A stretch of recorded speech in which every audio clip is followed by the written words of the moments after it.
Have you ever sat at a table where everyone was smiling, but you could feel they had already decided who you were?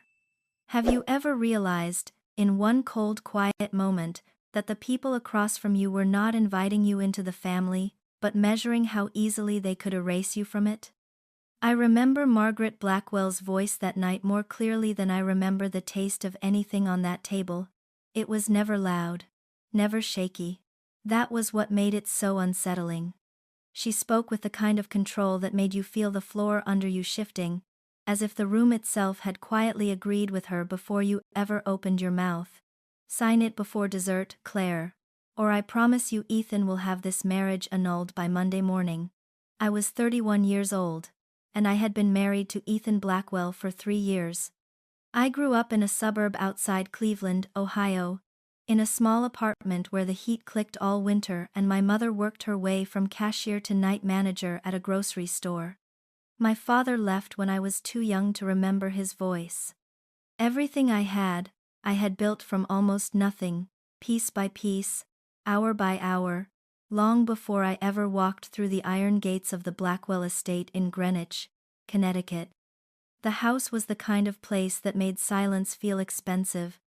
Polished wood, warm gold light, crystal glasses, oil portraits, and the smell of roasted turkey, cinnamon, browned butter, and clove hanging thick in the air.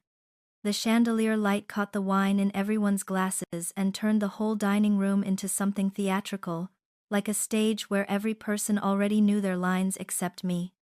Then I looked down and saw the document beside the cranberry sauce. 14 pages. Heavy cream paper. A postnuptial agreement drafted by the kind of attorney whose hourly rate was probably higher than my mother's monthly rent back in Ohio. And there was a pen laid neatly beside it, parallel to the silverware, as if I were the final course being served. Across from me, Ethan would not meet my eyes. He kept turning the stem of his wine glass with 2 fingers, over and over, the way people do when they know something is coming and have already decided not to stop it. At the head of the table, Richard Blackwell carved his turkey with slow, precise calm, like a man who believed the matter had already been settled. To my right, Vanessa gave a small signal to one of the house staff not to bring dessert yet, and that tiny gesture told me more than any speech could. She wanted the moment to last. Her husband, Grant Mercer, sat beside her in total silence, watching me with the cool attention of a man waiting for a financial collision, not a family conversation. Margaret folded her hands and looked at me as if she were offering something reasonable, but when I looked again at that agreement, I understood what it really was. It was not just a legal document. It was the Blackwell family's written definition of my worth, and the worst part was not that they had placed it there. It was that my husband was sitting right in front of me, knew exactly what this was, and chose silence. And that was the part that hurt most, because once I saw Ethan's silence for what it was, everything else in that room started to come into focus. Margaret did not flinch. She simply rested her fingertips against the tablecloth and gave me that composed, almost gracious look she used whenever she was about to say something unkind in a tone polished enough to pass for civility. "Claire," she said, "this is not an attack, it is a formality. A sensible step to protect the family."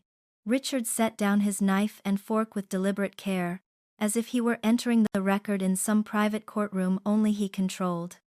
"The Blackwell name took generations to build," he said. "We have a responsibility to protect what was built.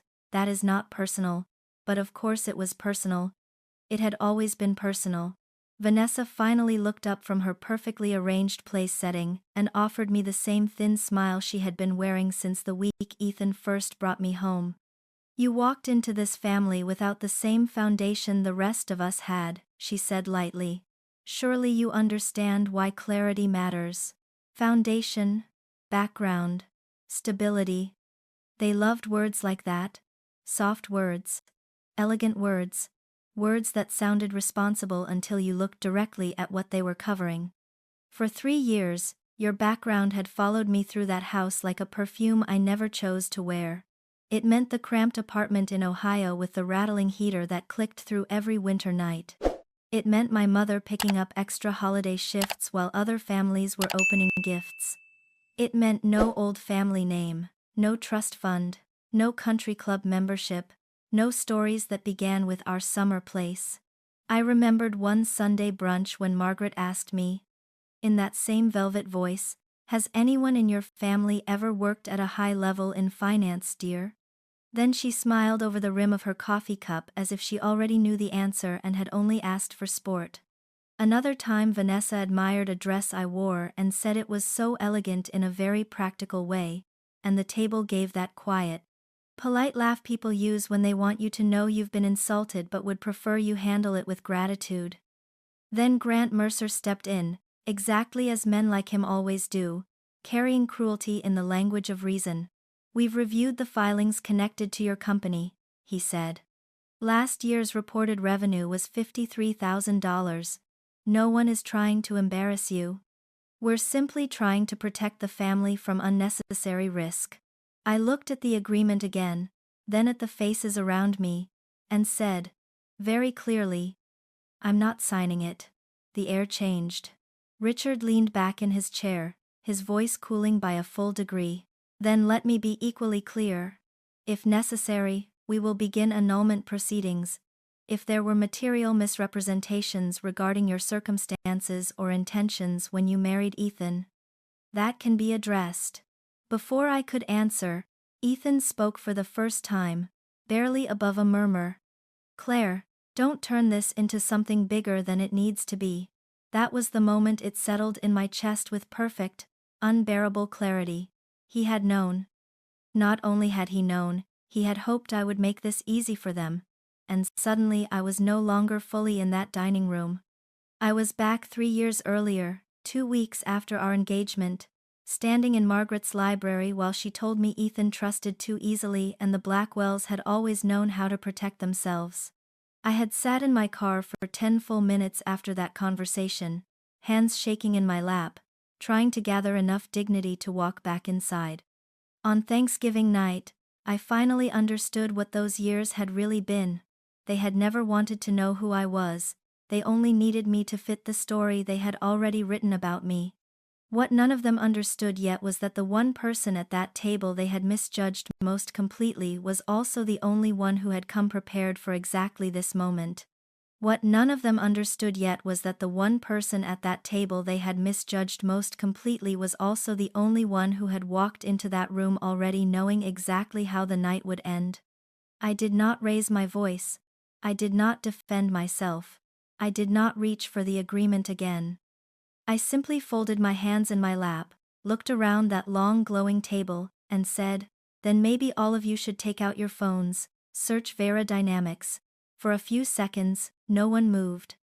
The silence had a texture to it, thick and almost visible, broken only by the low hum of the heating system behind the walls and the faint clink of silver against porcelain as someone at the far end of the table adjusted a fork.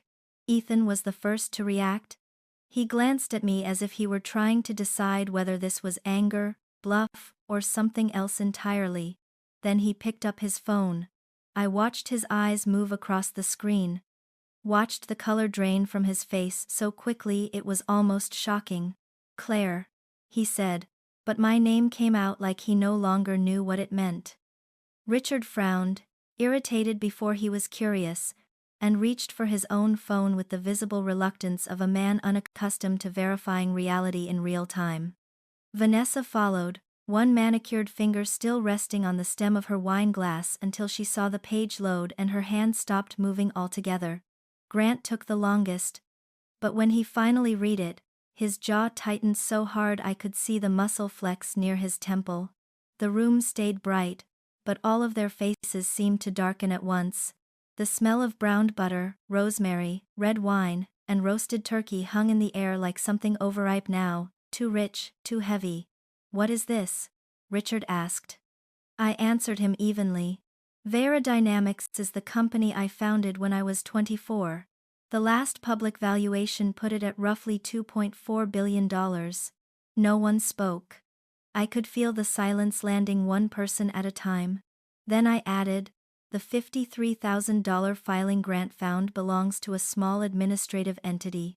It handles minor internal overhead. It is not the operating company. Ethan looked up at me with something close to disbelief, but under that there was something more fragile, the sound of a person realizing that the story he had been living inside was missing half its walls. "Why didn't you ever tell me?" he asked. I held his gaze. "I did tell you I had a company. I told you it was growing. I told you I was building something. You never asked a second question." That landed harder than I expected, not because it was cruel, but because it was true. Vanessa recovered first, as people like her usually do when humiliation begins to look too much like self-recognition. "So, that was the plan?" she said sharply. "You hide all of this, wait until tonight, and make fools of everyone?" I turned to her. "Hiding would mean I concealed it. This is different. You were never interested enough to look." That was the truth at the center of all of it. They had not been deceived. They had simply mistaken class assumptions for insight. They looked at my clothes, my family, my accent when I was tired, the places I came from, and decided they understood the whole equation. They did not, and I knew exactly how incomplete their understanding was because 2 years earlier, one of my affiliated firms had reviewed the Blackwell family's financials during a lending process. I had seen the numbers myself.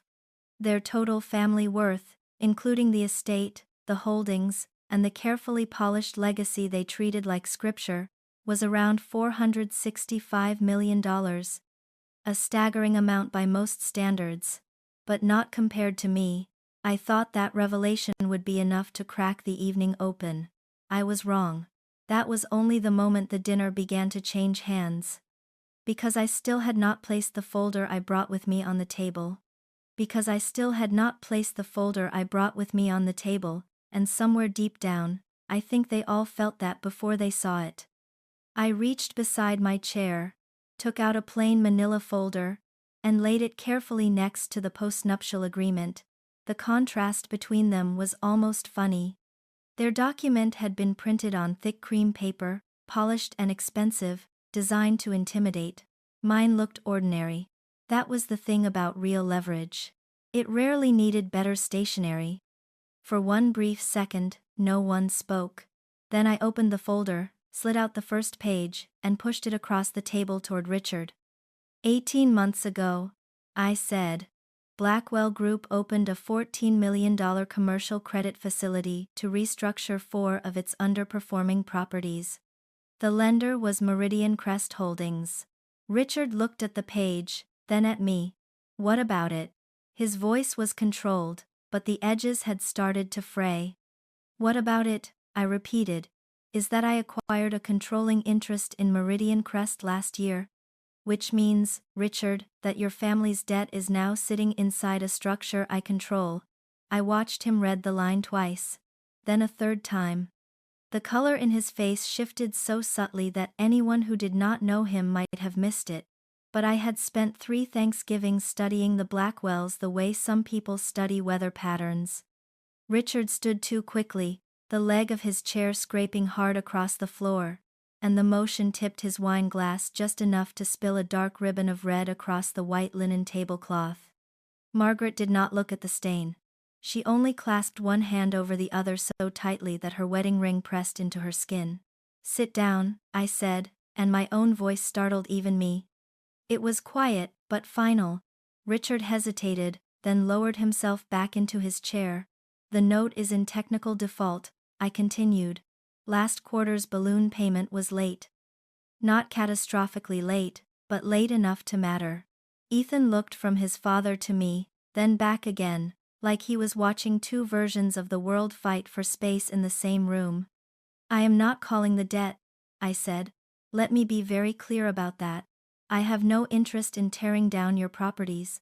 I am not here to destroy your business. I am here so everyone at this table understands who is actually vulnerable tonight." Then I turned to Grant Mercer, and the room changed again. It did not get louder. It got colder. "There's also the Harrow Ridge Advisory account," I said. Vanessa's head snapped toward her husband before Grant even moved. He had gone very still, the kind of stillness people mistake for calm when it is really calculation. You purchased a substantial position in Caldor Biotech shortly before the FDA milestone was made public, I said. The source of that timing appears to trace back to internal communications at Stonemere Financial. Grant opened his mouth. That's a serious accusation. It is, I said. It is also documented. I let that settle before continuing. Stonemere was acquired by a Vera subsidiary in September. Their communications are now part of an internal compliance review. I forwarded the relevant material to the SEC whistleblower division a week ago. Vanessa turned fully toward him now, her face drained and sharpened all at once. Grant, she said, you told me that was a personal investment account. He tried to answer, but the words never quite formed. Then, from outside, came the sound that cut through everything: tires on gravel, doors closing with heavy metal certainty, headlights moved across the front windows in a pale sweep of white. 2 black SUVs rolled to a stop at the front entrance. No one at the table spoke for a moment. The house itself seemed to listen. I folded my hands again and said, "The federal compliance team is here." I arranged for an initial interview to happen tonight at the house, rather than having this escalate at an office on Monday. Vanessa stared at me like she could no longer decide whether I was cruel or impossible. "Are you out of your mind?" she said. I looked directly at her. "No," I said. "I'm just done being quiet." Somewhere in the hallway, I could hear movement now, hurried but careful, the sound of staff trying to remain invisible while the evening collapsed around them. But even then, even with the table broken open and all their certainty spilling out in front of them, what I wanted most was not to see the Blackwell family fall. It was something smaller, and in a way more painful. I wanted one person in that room to finally look at me without the filter his family had handed him, and that person was my husband. And that person was my husband. Margaret was the one who finally broke the silence, though even then she sounded composed, as if composure itself might still save the evening. "What do you want, Claire?" she asked. But I did not look at her. Not first. I looked at Ethan, because by then I understood something with painful clarity. This night was not really about the agreement, or the money, or even the humiliation they had planned so carefully. It was about whether the man I married had ever truly seen me outside the story his family had written for him. "I want my husband to look at me," I said. Ethan did. Finally. His face had changed over the course of the night. The certainty was gone. So was the easy passivity he had worn like a shield at that table. What was left was guilt, confusion, and something more vulnerable than either of those. "Did you know about the postnup before tonight?" I asked him. He looked down for half a second, and that half second told me the truth before he spoke. "Yes," he said quietly. "My mother told me it was just a protection measure. She said if you signed it, everything would settle down." I let that sit between us. I did not raise my voice. I did not need to.